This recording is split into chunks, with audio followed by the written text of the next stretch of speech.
Hello नमस्कार जय हिंद। आप सभी साथियों का स्वागत है एग्जाम टॉप के इस ऑफिशियल यूट्यूब चैनल पर। दोस्तों, समीक्षा अधिकारी एवं सहायक समीक्षा अधिकारी 2023 के लिए सामान्य अध्ययन की टेस्ट श्रृंखला 5 होगी, जिसमें आज हम बात करेंगे उन महत्वपूर्ण प्रश्नों की तरफ जो आपके एग्जाम के पॉइंट ऑफ व्यू से इंपॉर्टेंट होंगे। साथ ही साथ इनसे संबंधित जो भी व्याख्या हो सकती है उसको भी बताया जाएगा। तो क्लास बहुत इंपॉर्टेंट होने वाला है। जैसे कि हम पहले 4 क्लासें कंप्लीट कर चुके हैं, ये हमारी टेस्ट संख्या 5 होगी। तो इससे पहले जो भी हमने क्लासें की हैं उन सबकी प्लेलिस्ट बना दी गई है। आप चाहें तो उनको भी देख सकते हैं। प्लेलिस्ट आपको चैनल पर मिल जाएगी प्लेलिस्ट वाले फॉर्मेट में जाके। आज की क्लास के पहले प्रश्न की तरफ बढ़ेंगे। उससे पहले आप सभी साथियों से रिक्वेस्ट है कि सभी साथी एक बार वीडियो को शेयर कर दें, और जिन्होंने अभी तक चैनल को सब्सक्राइब नहीं किया है वो सभी दोस्त इस चैनल को सब्सक्राइब कर लें, क्योंकि एग्जाम टॉप चैनल पर special UPPSC, RO ARO, VEO, lower PCS इन एग्जाम को ध्यान में रखकर टेस्ट सीरीज या उससे संबंधित वीडियो आपके सामने आते रहते हैं। तो चलिए दोस्तों, आज के सेशन को स्टार्ट करते हैं। पहला प्रश्न आप सभी के बीच। तो दोस्तों, पहला प्रश्न आप सभी के बीच आ चुका है कि निम्नलिखित शब्दावलियों पर विचार करें। यहाँ पर 4 शब्दावली दी गई हैं। पहली आपकी यापनीय, दूसरी है शर्वास्तवादी, तीसरी शादवाद और फोर्थ है आपकी स्थानकवासी। तो इनमें से आपको बताने कि किन किन शब्दावलियों का संबंध जैन धर्म से है। आप यहाँ देखेंगे किन किन शब्दावलियों का संबंध जैन धर्म से है। तो दोस्त याद रखेंगे, इस क्वेश्चन का जो सही जवाब होगा वो आपको बताना है। देखिए, यापनीय जो शब्दावली है ये जैन धर्म की है। उसी क्रम में आगे हम बात करेंगे सर्वास्तवादी, ये भी आपकी जो शब्दावली है ये आपकी बौद्ध धर्म से है। ठीक है, इसका संबंध किससे है तो इसको आप याद रखेंगे, इसका जो संबंध है वो बौद्ध धर्म से है। ये तो एक नहीं होगी। तीसरी आपकी शादवाद, इसका संबंध जैन धर्म से है। स्थानकवासी, इसका भी संबंध जैन धर्म से है। तो इस प्रकार ऑप्शन नंबर बी आपका गलत हो जाएगा। बाकी 1, 3, 4 तीनों ही सही है। ऑप्शन नंबर पहला आपका सही हो जाएगा। ठीक है, आइए मित्रों अगले प्रश्न की तरफ बढ़ेंगे। यहाँ पर आप इंपॉर्टेंट चीजों को भी नोट करते चलें जो आपको नया लगे। दूसरा प्रश्न है कि निम्नलिखित कथनों पर विचार कीजिए। पहला कथन है कि अंग्रेजों ने भारत में पहला मदरसा कोलकाता में 1781 में स्थापित किया। तो ये आपका कथन बिल्कुल सही हो जाएगा। ठीक है, कि अंग्रेजों ने भारत में पहला जो मदरसा स्थापित किया था वो कहाँ किया था? 1781 कोलकाता में। दूसरा कथन है कि उस समय भारत का गवर्नर जनरल लॉर्ड कॉर्नवालिस था। तो ये दोस्तों कथन आपका गलत हो जाएगा, क्योंकि उस समय गवर्नर जनरल की अगर बात करें तो लॉर्ड कॉर्नवालिस ना होकर उस समय गवर्नर जनरल था आपका वॉरेन हेस्टिंग। ठीक है, तो ये प्रश्न आप याद रखेंगे, वॉरेन हेस्टिंग उस समय गवर्नर जनरल था। कहाँ की बात हो रही है? कोलकाता की। तो ऑप्शन नंबर क्या हो जाएगा? पहला सही हो जाएगा, दूसरा आपका गलत हो जाएगा। अगला प्रश्न आप सभी के बीच है तीसरा, कि किस स्वतंत्रता सेनानी ने भारत सेवा मंडल की स्थापना की थी। तो दोस्त याद रखेंगे, ऑप्शन नंबर बताना है क्या हो जाएगा। इस क्वेश्चन का आंसर होगा ऑप्शन नंबर डी, कि भारत सेवा मंडल की जो स्थापना की गई थी वो आपको बतानी थी किस व्यक्ति के द्वारा की गई थी। तो गोपाल कृष्ण गोखले के द्वारा की गई थी। और इसकी जो स्थापना की गई थी वो कब की गई थी? तो आप याद रखेंगे 1905 में इसकी स्थापना की गई थी। तो ऑप्शन नंबर डी हो जाएगा। ठीक है, पूछ सकता है कि भारत सेवा मंडल की स्थापना किस वर्ष की गई, तो आपका ऑप्शन होना चाहिए 1905। अगला प्रश्न है कि दशावतार मंदिर के संबंध में आपको बताना है कौन कौन से कथन सही हैं। पहला कथन है कि दशावतार मंदिर झांसी उत्तर प्रदेश में है। तो जी बिल्कुल ये सत्य बात है कि दशावतार मंदिर उत्तर प्रदेश के झांसी जनपद में है। दूसरा है कि दशावतार मंदिर वेशर शैली में बना उत्तर भारत का एकमात्र मंदिर है। तो ये भी कथन आपका सही हो जाएगा कि वेशर शैली में बना उत्तर भारत का एकमात्र मंदिर दशावतार मंदिर है। तीसरा कथन है कि दशावतार मंदिर की स्थापना राष्ट्रकूट राजवंशों ने की थी। तो ये दोस्तों आपका गलत हो जाएगा, क्योंकि दशावतार मंदिर की जो स्थापना की गई थी वो राष्ट्रकूट वंश के द्वारा ना करके ये की गई थी आपकी गुप्त वंशों के द्वारा। ठीक है, या गुप्त राजाओं के द्वारा या गुप्त काल में इसकी स्थापना की गई थी। तो इस प्रकार ऑप्शन पहला दूसरा सही हो जाएगा, बाकी तीसरा आपका गलत हो जाएगा। आइए ऑप्शन की तरफ बढ़ेंगे तो ऑप्शन नंबर सी देखेंगे, ये आपका बिल्कुल सही है। अगला प्रश्न आप सभी के बीच है दोस्तों, कैसा लगा ये वीडियो आप जरूर बताएंगे कमेंट करके। पांचवा प्रश्न आपके सामने है कि मुगल काल के दौरान जब्ती प्रणाली के संबंध में निम्नलिखित कथनों पर विचार कीजिए। जब्ती प्रणाली को अकबर ने प्रारंभ किया था, ये तो बिल्कुल सही है। दूसरा कि जब्ती प्रणाली में भूमि के उत्पादन का 1/4 भाग कर के रूप में लिया जाता था। तो ये दोस्तों आपका गलत हो जाएगा दूसरा, क्योंकि कर जो वसूला जाता था वो 1/4 की जगह पर 1/3 वसूला जाता था। तो ये आपकी गलती थी। तीसरा ऑप्शन है कि जब्ती प्रणाली एक महंगी और दोषपूर्ण प्रणाली थी। तो ये भी आपका सही है। तो 1 और 3 आपका सही हो जाएगा, पहला और आपका तीसरा ये दोनों सही है, दूसरा वाला आपका गलत हो जाएगा। आइए मित्रों अगले प्रश्न की तरफ बढ़ते हैं। अगला प्रश्न, छठा प्रश्न आपके सामने कि निम्नलिखित पर विचार कीजिए। अब यहाँ पर पहला ऑप्शन है कि इन्होंने वेदों की अपौरुषेयता का विरोध किया। दूसरा यह एकेश्वरवाद के समर्थक थे। तीसरा कि इन्होंने सती प्रथा का विरोध किया। चौथा कि इन्होंने आत्मी सभा का गठन किया। अब आपको ये बताना कि ये जो बातें कही गई है वो किस व्यक्ति के बारे में कही गई हैं। तो ये जो सारी की सारी बातें कही गई हैं 1 2 3 4 ये चारों के चारों बातें राजा राम मोहन राय जी के द्वारा की गई हैं या राजा राम मोहन राय जी के बारे में कही गई हैं। तो ऑप्शन नंबर क्या हो जाएगा इस क्वेश्चन का ऑप्शन नंबर डी इसका सही आंसर हो जाएगा। ठीक है, आइए बढ़ते अगले प्रश्न की तरफ। अगला प्रश्न आप सभी के बीच है कि अखिल भारतीय किसान सभा के संबंध में सही कथन का चुनाव कीजिए। तो आपको क्या पूछा है, अखिल भारतीय किसान सभा के संबंध में सही कथन का चुनाव आपको करना है। पहला कथन है कि अखिल भारतीय किसान सभा की स्थापना 1926 में की गई। तो पहला दोस्तों कथन एक तो गलत हो जाएगा, क्योंकि इसकी जो स्थापना की गई थी अखिल भारतीय किसान सभा की वो 1926 में नहीं की गई थी, इसकी स्थापना की गई थी 1936 में। ठीक है, तो आप याद रखेंगे 1926 की जगह 1936 होना चाहिए। दूसरा है कि प्रथम अखिल भारतीय किसान सभा की अध्यक्षता स्वामी सहजानंद सरस्वती ने की थी। ठीक है, तो इसको आप देखेंगे जो दूसरा कथन कहा गया है ये आपका कैसा है, तो ये दोस्तों आप कहेंगे ये तो कथन आपका सही है। तीसरा कथन है कि अखिल भारतीय किसान सभा का महासचिव एन.जी. रंगा को बनाया गया था। तो ये भी आपका कथन सही हो जाएगा। इस प्रकार कथन पहला गलत, दूसरा तीसरा सही हो जाएगा। चलिए ऑप्शन की तरफ बढ़ेंगे तो ऑप्शन नंबर बी हो जाएगा। अगला प्रश्न है 8वां कि भारत छोड़ो आंदोलन के दौरान स्थापित की गई समांतर सरकारों के संबंध में निम्नलिखित कथनों पर विचार कीजिए। जी मित्रों, जब देश आजाद हो रहा था तो 1942 में भारत छोड़ो आंदोलन प्रारंभ हुआ। उसी समय छोटे छोटे राज्यों में समांतर सरकारों की स्थापना की गई थी। उसी से संबंधित आपके एग्जाम में ये प्रश्न पूछ सकता है। पहला कथन है आपके सामने, ये देखिए कि बलिया में चित्तू पांडे ने पहली समांतर सरकार की स्थापना की। तो ये पहला ही कथन आपका सही हो जाएगा। ठीक है, ये तो सही है। दूसरा है कि बंगाल के मिदनापुर में तामलुक में सर्वाधिक दीर्घजीवी समांतर सरकार की स्थापना की गई। तो दोस्तों बंगाल के मिदनापुर में नहीं की गई थी, ये बंगाल के मिदनापुर में नहीं की गई थी, इसका संबंध था सतारा से। किससे था, इसका संबंध था, ये जो कार्य हुआ था ये सारे के सारे कार्य सतारा में हुए थे। तो दूसरा गलत हो जाएगा। तीसरा है कि सतारा में जाति सरकार की स्थापना की गई। तो दोस्तों ये भी गलत हो जाएगा, क्योंकि जाति सरकार की स्थापना सरकार में ना होकर ये दोस्तों बंगाल में की गई थी। कहाँ पर की गई थी, तो ये दोस्तों बंगाल में की गई थी। किसकी, जाति सरकार की स्थापना। तो इस प्रकार पहला सही है, बाकी दोनों गलत हो जाएंगे। ठीक है, अगले प्रश्न की तरफ बढ़ेंगे। 9वां प्रश्न है कि भारत में राष्ट्रीय आय के नापन हेतु निम्नलिखित में से कौन सी विधियां प्रयोग में लाई जाती हैं। बताएंगे सभी साथीगण, भारत में राष्ट्रीय आय के नापन हेतु कौन कौन सी विधियां प्रयोग में लाई जाती हैं। पहला ऑप्शन है लागत विधि। तो लागत विधि को प्रयोग में नहीं लाया जाता, गलत हो जाएगा। दूसरा उत्पादन विधि, उत्पादन विधि को लाया जाता है। आय विधि, इसको भी लाया जाता है। व्यय विधि, इसको भी लाया जाता है। तो ऑप्शन होगा 3 2 3 4, ऑप्शन नंबर बी इसका सही आंसर हो जाएगा। अगले प्रश्न की तरफ बढ़ेंगे दोस्तों। अगला प्रश्न आप सभी के बीच है, देखिए 10वां। ठीक है, 9 प्रश्न कंप्लीट हो चुके हैं। 10वां प्रश्न है कि मानव विकास सूचकांक निम्नलिखित में से किस अर्थशास्त्री द्वारा विकसित की गई अवधारणा है। तो दोस्तों जो मानव विकास सूचकांक है वो किस व्यक्ति के द्वारा विकसित की गई अवधारणा है। याद रखें दोस्तों, ये महबूब उल हक के द्वारा की गई थी। तो ऑप्शन नंबर ए हो जाएगा। इसी क्रम में अगला प्रश्न है, निम्नलिखित समितियों तथा उनके कार्य क्षेत्रों के संबंध में विचार करें और बताएं कि कौन कौन सी समितियां सही सुमेलित हैं। तो इसी में पहली समिति की बात करेंगे, डी और गॉडगिल। तो ये जो समिति दी गई है किससे संबंधित है, कृषि वित्त से। तो ये आपकी पहली सही सुमेलित है। दूसरी समिति है गायपोरिया समिति, इसका संबंध किससे है, तो इसका संबंध बैंक सेवा सुधार से। तो ये भी आपकी सही हो जाएगी। तीसरी समिति आपकी सच्चर समिति, तो ये दोस्तों आपकी गलत सुमेलित है। और चौथी समिति है राजचेला समिति, तो ये भी आपकी गलत सुमेलित है। इस प्रकार पहला और दूसरा ऑप्शन नंबर ए इसका सही आंसर हो जाएगा। ठीक है, अब बात करेंगे यहाँ पर, जैसे एक आती है आपकी कोठारी आयोग और एक आपका आता है तारापुर समिति। आप कमेंट करके बताएंगे कोठारी आयोग का संबंध किससे है। मैं ये देखता हूँ कोठारी आयोग का संबंध किससे है। बात करेंगे शैक्षणिक सुधार से, तो इसके जो संबंध वो कोठारी आयोग का है। ठीक है, कोठारी आयोग का संबंध किससे है, याद रखेंगे शैक्षिक सुधार से। यहाँ पर सच्चर समिति दिया गया, ये गलत दिया गया है। आगे दिया पूंजी खाते की परिवर्तनशीलता, तो पूंजी खाते की परिवर्तनशीलता से संबंधित तारापुर समिति हो जाएगा। यहाँ पर राजचेला समिति दिया है, ये गलत है। ठीक है, तो ऑप्शन नंबर ए होगा। आइए बढ़ते अगले प्रश्न की तरफ। 12वां प्रश्न आप सभी के बीच है कि निम्नलिखित में से किसी राष्ट्रीय आय लेखांकन का जन्मदाता माना जाता है। ऑप्शन आप सभी के बीच हैं। याद रखें दोस्तों, इस क्वेश्चन का जो आंसर होगा ऑप्शन नंबर बी हो जाएगा। साइमन कुजनेट्स को माना जाता है, ऑप्शन नंबर बी। इसी क्रम में अगला प्रश्न आप सभी के बीच है कि थोक मूल्य सूचकांक के संबंध में गलत कथन का चुनाव कीजिए।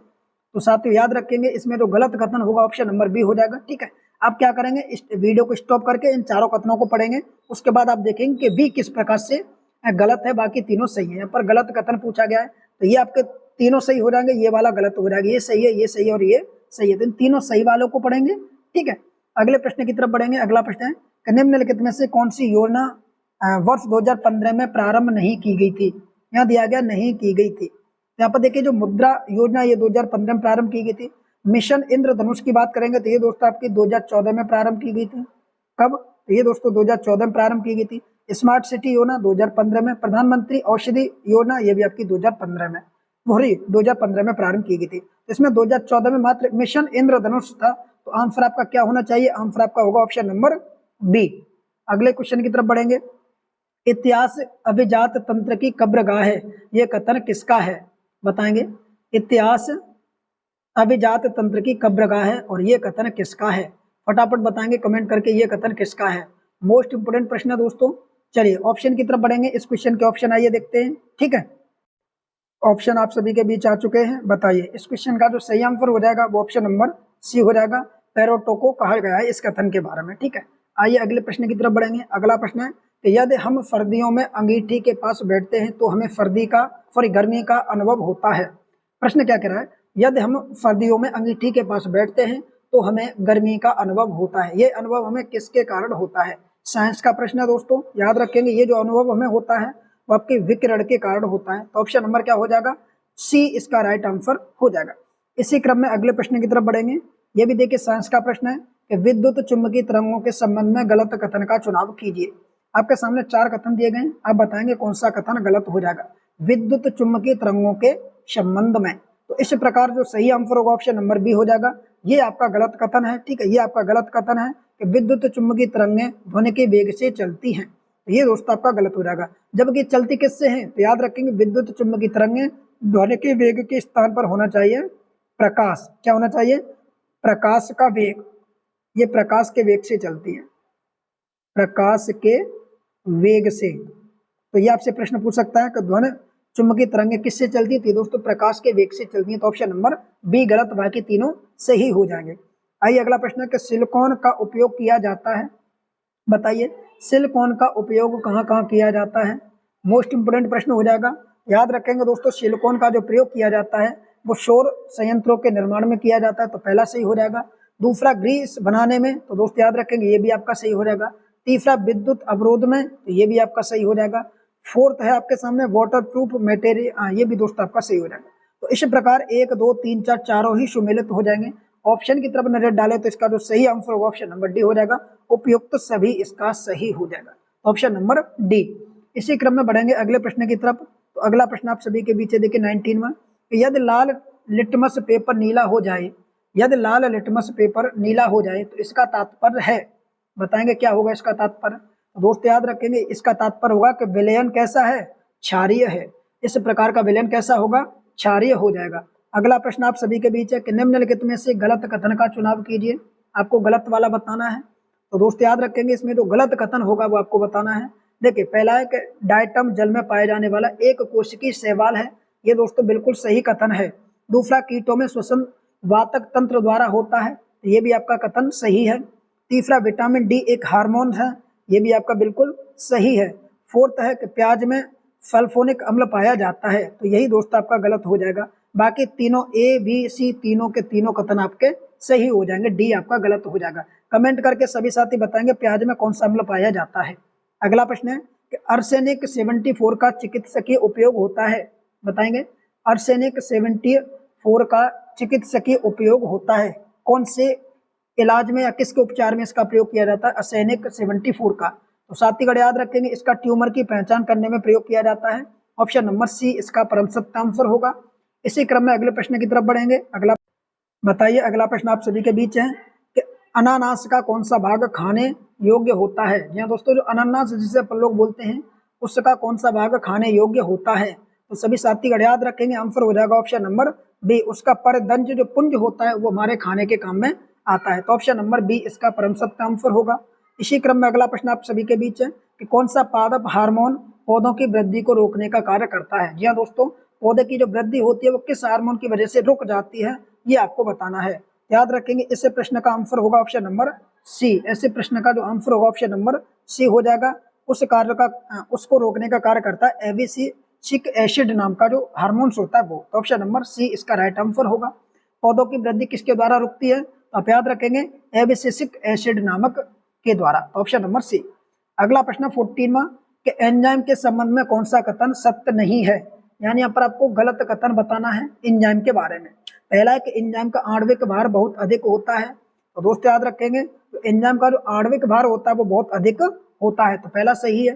दूसरा, एंजाइम रासायनिक क्रिया से सीधे भाग लेते हैं, तो यही तो दोस्तों गलत हो जाएगा, यही तो गलत हो जाएगा, क्योंकि इसमें बोला है कि एंजाइम रासायनिक क्रिया से सीधे भाग लेते हैं, जबकि यहाँ पर सीधे भाग नहीं लेते, यहाँ पर नहीं शब्द होना चाहिए था, यही गलत है। बाकी तीनों के तीनों कथन सही हैं। ये आप याद रखेंगे, एंजाइम रासायनिक क्रिया के रूप में कोलाइडी प्रोटीन होते हैं, तो ये भी आपको याद रखना है, ठीक है। अगला प्रश्न है कि सांस्कृतिक के संबंध में कौन सा सर्वाधिक उपयुक्त है, बताइए संस्कृति के संबंध में कौन सा सर्वाधिक उपयुक्त है। पहला कथन है आपके सामने कि संस्कृति एक अंतर्निष्ठ आचरण है। दूसरा, संस्कृति मानव की व्यक्तिगत कुल परंपरा है। तीसरा, संस्कृति एक अर्जित आचरण है। फोर्थ ऑप्शन है कि संस्कृति बातचीत की कला है। तो इस प्रकार दोस्तों याद रखेंगे संस्कृति क्या है, संस्कृति एक अर्जित आचरण है। जी हाँ दोस्तों, जो संस्कृति है वो अर्जित की जाती है, ठीक है। फिर क्या किया जाता है, संस्कृति अर्जित की जाती है बातचीत की शैली के माध्यम से, कई प्रकार से रहन सहन, आचरण, विचार, बातचीत, इन सभी के आधार पर हम संस्कृति को क्या करते हैं, ग्रहण करते हैं। तो इस प्रकार इस क्वेश्चन का जो जवाब होगा ऑप्शन नंबर सी होगा 25 का। 26 आप सभी के बीच है कि कार्ल मार्क्स के अनुसार उत्पादन प्रक्रिया में अधिकतम भूमिका किसकी होती है। तो दोस्त याद रखेंगे यहाँ पर व्यक्ति का नाम भी दिया गया है और उस व्यक्ति के आधार पर ही आपको जवाब देना है। तो याद रखें दोस्तों, इसका जो सही जवाब होगा ऑप्शन नंबर बी हो जाएगा, पूंजी, ठीक है, ऑप्शन नंबर बी। अगला प्रश्न है, अपराध के भीतर व्हाइट कॉलर क्राइम की अवधारणा पहली बार किस समाजशास्त्री द्वारा दी गई थी, बताइए व्हाइट कॉलर क्राइम की अवधारणा पहली बार किस समाजशास्त्री के द्वारा दी गई थी। तो नाम याद रखेंगे, एडविन सदरलैंड के द्वारा, ऑप्शन नंबर डी हो जाएगा। इसी बीच अगले प्रश्न की तरफ बढ़ेंगे 28 में, निम्नलिखित में से द्वितीय प्रदूषक को पहचानिए। अब आपको यहाँ पर द्वितीय प्रदूषक पहचानना कि कौन कौन से द्वितीय प्रदूषक होते हैं, फटाफट बताइए कौन कौन से द्वितीय प्रदूषक के अंतर्गत आते हैं। तो दोस्त याद रखेंगे, इसमें देखिए कार्बन मोनोऑक्साइड ये द्वितीय प्रदूषक नहीं है, स्मोक ये दोस्तों आपका द्वितीय प्रदूषक के रूप में आता है। दूसरा, सल्फ्यूरिक एसिड ये आपका द्वितीय प्रदूषक के रूप में आता है, ठीक है। तीसरा आपका परऑक्सी एसिटिलीन नाइट्रेट ये भी आपका द्वितीय प्रदूषक है। अब बात करेंगे कार्बन मोनोऑक्साइड, फिर ये क्या है, तो दोस्तों ये प्रथम या प्राथमिक प्रदूषक है, क्या प्राथमिक प्रदूषक है, या फिर इसे हम प्राथमिक प्रदूषण भी कह सकते हैं। तो आपका पहला गलत हो जाएगा, 2, 3, 4 तीनों ही सही है, ऑप्शन नंबर बी इसका सही आंसर होगा। इसी बीच बढ़ेंगे अगले प्रश्न की तरफ, 29वें प्रश्न की तरफ आइए बढ़ते हैं। अगला प्रश्न आप सभी के बीच आ चुका है कि निम्नलिखित प्रदूषकों को उनके होने वाले प्रभाव के साथ सही मेल को पहचानिए। अब आपको यहाँ पर सही मेल को पहचाना है, ठीक है, बताएंगे फटाफट 29 का क्या हो जाएगा, ठीक है। चलिए एक एक करके बात करेंगे, सही मेल कौन कौन सा है वो आपको बताना है। सबसे पहले बात करेंगे मीथेन की, तो मीथेन का जो संबंध अम्ल वर्षा से है, तो कहेंगे ये हमारा पहला ही क्या हो जाएगा, पहला ही गलत हो जाएगा, क्योंकि हमें तो सही पहचानने, तो ये गलत हो जाएगा। आगे हम बात करेंगे मीथेन का संबंध किससे है, ठीक है। तो मीथेन का जो संबंध होता है वो दोस्तों हरित गृह प्रभाव के उत्पन्न होने के कारण होता है, तो इसका आंसर क्या होगा, हरित गृह प्रभाव। आगे बात करेंगे, देखिए दूसरा क्लोरोफ्लोरोकार्बन, तो क्लोरोफ्लोरोकार्बन का जो संबंध है वो आपका बिल्कुल सही हो जाएगा, ठीक है। सॉरी यहाँ पर देखिए पहला वो भी गलत है, दूसरा भी गलत हो जाएगा। क्लोरोफ्लोरोकार्बन कैंसर का कारण, ये भी गलत हो जाएगा, क्योंकि क्लोरोफ्लोरोकार्बन ओजोन परत संरक्षण के भूमंडलीय ताप से होता है, तो इसका संबंध किससे होता है, ओजोन परत के क्षरण से होता है, तो ये भी गलत है। तीसरा है ओजोन श्वसन संबंधी समस्याएं, ये बिल्कुल सही है दोस्तों। फोर्थ है सीसा तंत्र की समस्या, ये भी आपका सही है। फोर्थ है रेसे फेफड़ों पर दुष्प्रभाव, ये भी आपका सही हो जाएगा। तो आपसे पूछा निम्नलिखित में से कौन से कूट सही है, याद रखेंगे 3, 4 और 5, ये 3 कूट सही हैं, पहला दूसरा गलत हो जाएगा। ऑप्शन नंबर की तरफ बढ़े तो यहाँ पर देखेंगे 3, 4, 5 कहीं दिया, ऑप्शन नंबर बी इसका परम सत्य आंसर हो जाएगा। अगला प्रश्न आप सभी के बीच है, यहाँ देखिए दिया गया है कि टेरी यानी the energy and resource institute कहाँ स्थित है। तो दोस्त याद रखेंगे इसका जो सही जवाब होगा वो दोस्तों ऑप्शन नंबर ए हो जाएगा, न्यू दिल्ली में, अर्थात नई दिल्ली में ये स्थित है। अगला प्रश्न है कि निम्नलिखित को कालक्रम के अनुसार व्यवस्थित कीजिए। अब इनको इनके क्रम के अनुसार आपको व्यवस्थित करना है। यहाँ पर बहुत अच्छा प्रश्न है दोस्तों, एग्जाम में से प्रश्न आते रहते हैं, ठीक है। तो ये आपको बताना है, जैसे सबसे पहले बात करेंगे इनके क्रम की लगाने से पहले इनकी डेट की। तो हिम तेंदुआ परियोजना कब आई, जो हिम तेंदुआ योजना जो आई थी वो कब आई थी, तो ये दोस्तों याद रखेंगे 2009 में आई थी, ठीक है। दूसरी योजना की बात करेंगे तो यहाँ पर दिया गया आपकी दूसरी योजना है लाल पांडा योजना, ये दोस्तों आपकी कब आई थी, ये 1996 में आई योजना। तीसरी हमारी प्रोजेक्ट एलिफेंट है, ये हमारी कब आई थी दोस्तों, 1992 में आई थी। और फोर्थ हमारी प्रोजेक्ट टाइगर, ये कब आई थी, 1973 में आई थी। अब इसको जब हम क्रम से लगाएंगे तो आप क्रम से लगा के बता सकते हैं कि इसका क्या होगा क्रम। सबसे पहले आप देखेंगे सबसे छोटी योजना या सबसे कम समय वाली, तो सबसे कम समय किसका है, 1973, फिर उसके बाद 1992, 1996, उसके बाद 2009। तो इस प्रकार इसका जो सही जवाब होगा ऑप्शन नंबर कौन सा हो जाएगा। इनमें से तो देखिए एक भी नहीं आ रहा। सबसे पहले हम 4 को उठाएंगे तो 4 इसमें से एक भी नहीं है। थोड़ा ऊपर बढ़ेंगे तो ऑप्शन नंबर डी देखेंगे, इसमें 4 3 2 1 उल्टा लगा देंगे, पहले ये आएगा, फिर ये आएगा, फिर ये और फिर ये आएगा। इनकी डेट आप याद रखेंगे, कौन सी योजना कब आई। कई बार एग्जाम में पूछी जाती है प्रोजेक्ट टाइगर कब आया, तो आपके दिमाग में होना चाहिए 1973 में आया था। मैं आपसे पूछता हूँ प्रोजेक्ट एलिफेंट, तो आप याद रखेंगे 1992 में आया था। मैं आपसे पूछता हूँ लाल पांडा प्रोजेक्ट, तो आप याद रखेंगे 1996 में आया। मैं आपसे पूछता हूँ हिम तेंदुआ प्रोजेक्ट, तो आप याद रखेंगे 2009 में आया, 2009 में आया। तो इस प्रकार इन चारों ही योजनाओं को आप याद रखेंगे। Option number D right answer है। अगला प्रश्न आप सभी के बीच, निम्नलिखित में से कौन सी वनस्पति उष्णकटिबंधीय सदा हरित वनों के अंतर्गत नहीं आती। यहाँ शब्द दिया गया कि नहीं आती, तो साथियों याद रखेंगे इस प्रकार के प्रश्न एग्जाम में पूछे जाते हैं। ऑप्शन नंबर बी इसका सही आंसर होगा। साल इसके बीच नहीं आती, रोजवुड, बांस और आबनूस ये तीनों के तीनों इसके अंतर्गत आते हैं। उष्णकटिबंधीय सदा हरित वनों के अंतर्गत आते हैं, जबकि साल इसके अंतर्गत नहीं आती। तो ऑप्शन नंबर बी हो जाएगा। अगला प्रश्न आप सभी के बीच है, सॉरी यहाँ पर मिस्टेक होगी। देखिए इसमें क्या दिया, ये 3 दिए गए, इसमें इस प्रकार से ऑप्शन नहीं दिया गया। आइए थोड़ा इसको चेंज करके समझते हैं। इसका देखिए क्या क्या नहीं आता है, ठीक है। एक तो देखिए आपका साल नहीं आता, ये तो स्पष्ट है साल नहीं आता। और कौन नहीं आता, तो दोस्त याद रखेंगे इसमें बांस भी नहीं आता। क्या, बांस भी नहीं आता, ठीक है। तो इस प्रकार इसका जो सही आंसर होगा वो हो जाएगा 2 और 3 नहीं आते, रोजवुड आता है और आबनूस आता है। तो ऑप्शन नंबर बी हो जाएगा, ठीक है। अगले प्रश्न की तरफ बढ़ेंगे। अगला प्रश्न है कि महावीर हरिना वनस्थलीय राष्ट्रीय उद्यान किस राज्य में है। कितना इंपोर्टेंट प्रश्न है कि महावीर हरिना वनस्थलीय राष्ट्रीय उद्यान किस राज्य में स्थित है। तो साथियों याद रखेंगे इस क्वेश्चन का जो सही जवाब है ऑप्शन नंबर डी हो जाएगा, तेलंगाना में स्थित है, ठीक है। याद रखेंगे महावीर हरिना वनस्थलीय, ऑप्शन नंबर डी। इसी क्रम में अगला प्रश्न है कि भारत में प्रवाल भित्ति पाई जाती है। तो फटाफट कमेंट करके बताएंगे कि भारत में प्रवाल भित्ति कहाँ कहाँ पाई जाती है। कच्छ की खाड़ी में, कि बंगाल की खाड़ी में, ठीक है, और कहीं भी पाई जाती हैं। तो दोस्तों और मैं इसके ऑप्शन 2 और आपके यहाँ पर नोट कर देता हूँ, चलिए ठीक है, उनको भी देख लेते हैं फटाफट। तीसरा ऑप्शन दिया गया यहाँ पर मन्नार की खाड़ी, ठीक है। अगर हम यहाँ पर बात करें थर्ड ऑप्शन की, तो थर्ड ऑप्शन में आप यहाँ लिख सकते हैं कि तीसरा ऑप्शन हो जाएगा मन्नार की खाड़ी, मन्नार की खाड़ी। अब आप बताएंगे, आपसे पूछा कि प्रवाल भित्ति पाई जाती है, तो दोस्त याद रखेंगे कि कच्छ की खाड़ी में भी पाई जाती है, मन्नार की खाड़ी में पाई जाती है। ये आपका बंगाल की खाड़ी दिया तो यहाँ पर आपकी नहीं पाई जाती। तो ऑप्शन क्या होगा, पहला सही हो जाएगा कच्छ की खाड़ी और मन्नार की खाड़ी। तो पहला और तीसरा ये दोनों ऑप्शन आपके सही हो जाएंगे। चलिए अगले प्रश्न की तरफ बढ़ेंगे दोस्तों। अगला प्रश्न आप सभी के बीच है, देखिए अगला प्रश्न है कि हाल ही में भारत ने हरित ऊर्जा के निर्यात के लिए किस देश के साथ समझौता किया है। तो दोस्तों याद रखेंगे कितना इंपोर्टेंट प्रश्न है, ये करंट का प्रश्न है और ऐसे प्रश्न आपके एग्जाम में देखने को आपको अक्सर मिलेंगे। ऑप्शन नंबर डी हो जाएगा सिंगापुर, ठीक है। ऑप्शन नंबर डी इसका सही आंसर होगा। इसी क्रम में अगला प्रश्न है, यहाँ पर देखिए थोड़ा अच्छा प्रश्न दिया गया है कि poverty and shared prosperity report कौन जारी करता है। तो साथीगण याद रखेंगे ये जो रिपोर्ट जारी की जाती है ये दोस्तों वर्ल्ड बैंक के द्वारा जारी की जाती है, विश्व बैंक के द्वारा जारी की जाती है। अगला प्रश्न है कि निम्नलिखित कथनों पर विचार कीजिए। यहाँ पर आपके सामने 3 कथन दिए गए हैं। पहला कि भारत, तंजानिया और मोजाम्बिक की नौसेना ने पहली बार त्रिपक्षीय युद्धाभ्यास का आयोजन किया। ये आपको बताना है सही है कि नहीं, ठीक है। तो आप याद रखेंगे ये आपका कैसा है, आपसे पूछा सही कथन, तो पहला तो आपका सही हो जाएगा।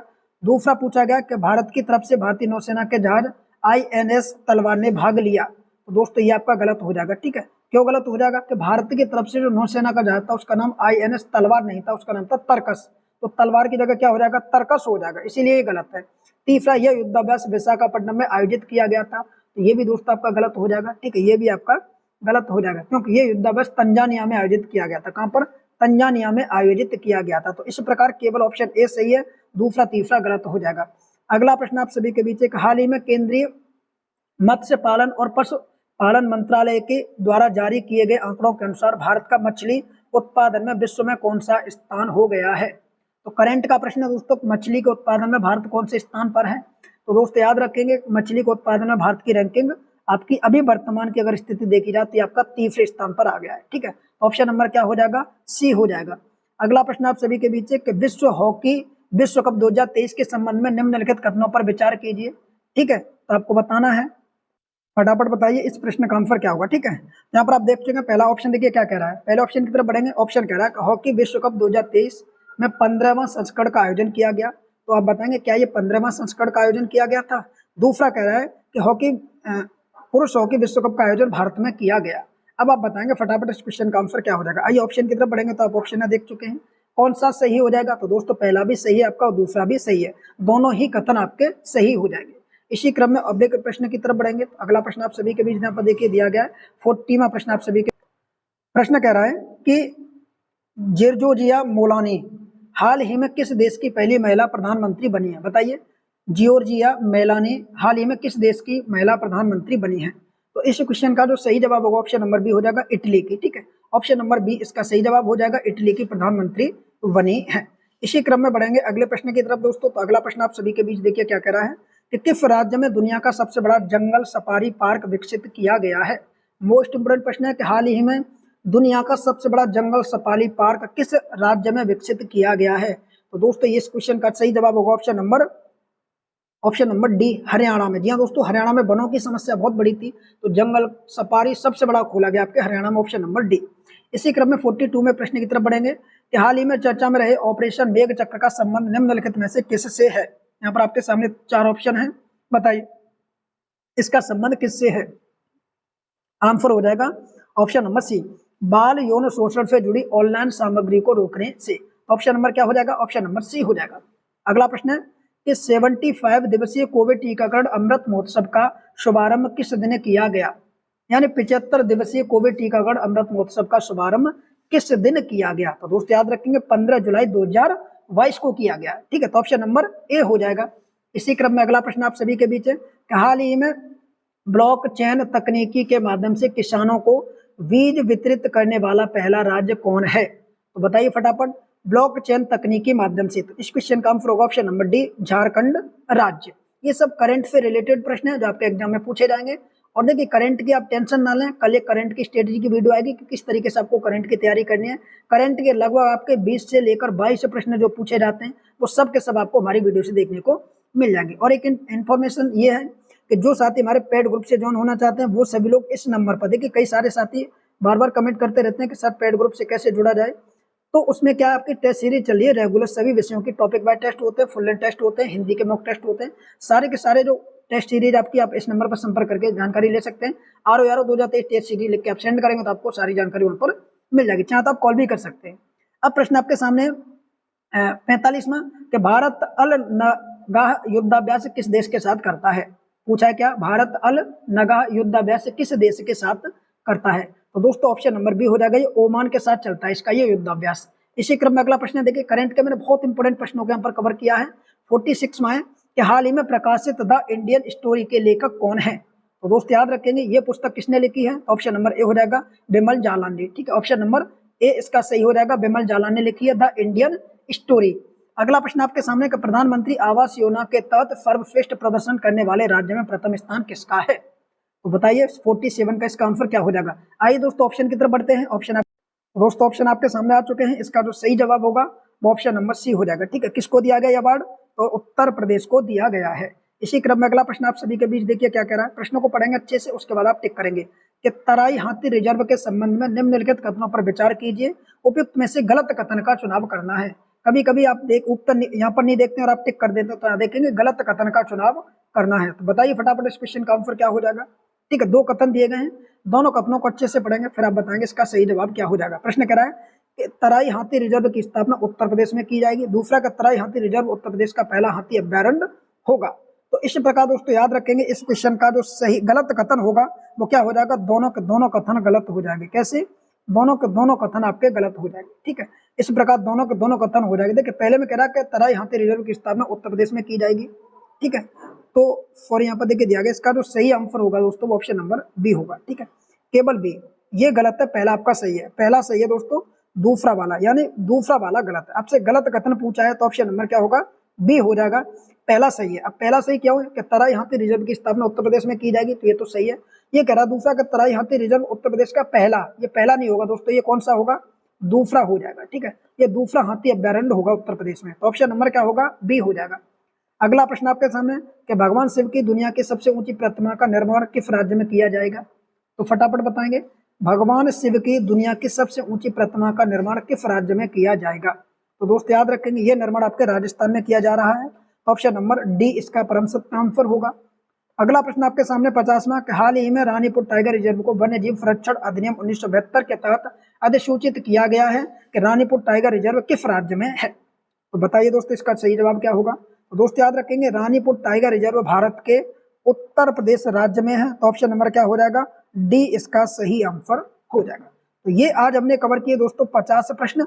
आगे के जो 50 प्रश्न आपके बच्चे वो आगे हम अगली वीडियो में कवर करेंगे। वीडियो कैसा लगा कमेंट करके जरूर बताएंगे। इसी प्रकार की वीडियो देखने के लिए चैनल को सब्सक्राइब कर लें। रेगुलर आपको एक टेस्ट दिया जाएगा, उसी टेस्ट के आधार पर अपनी तैयारी कीजिए। इसी प्रकार के प्रश्न आपके एग्जाम में देखने को मिलते हैं। और जो साथी टेस्ट सीरीज से ज्वाइन होना चाहते हैं, ठीक है, मात्र 499 रुपए में अभी आप टेस्ट सीरीज ज्वाइन कर सकते हैं। नंबर मैं आपको बता दे रहा हूँ, आप इस नंबर पर संपर्क करके टेस्ट सीरीज के बारे में जानकारी ले सकते हैं। ठीक है, इस पर आप लिखेंगे RO 2023 टेस्ट सीरीज, तो आपको वहाँ पर पेमेंट वगैरह की डिटेल और सारी चीजें PDF नोट्स वगैरह सब कुछ आपको यहाँ पर उपलब्ध हो जाएगा। और रेगुलर टेस्ट सीरीज चलता है, डेली आपको टेस्ट देना होगा। तो इसी नंबर पर संपर्क करके आप ज्वाइन हो सकते हैं। चलिए मित्रों, आज के सेशन को स्टार्ट इतना ही रखते हैं, मिलता है अगले वीडियो में। तब तक के लिए थैंक यू, जय हिंद।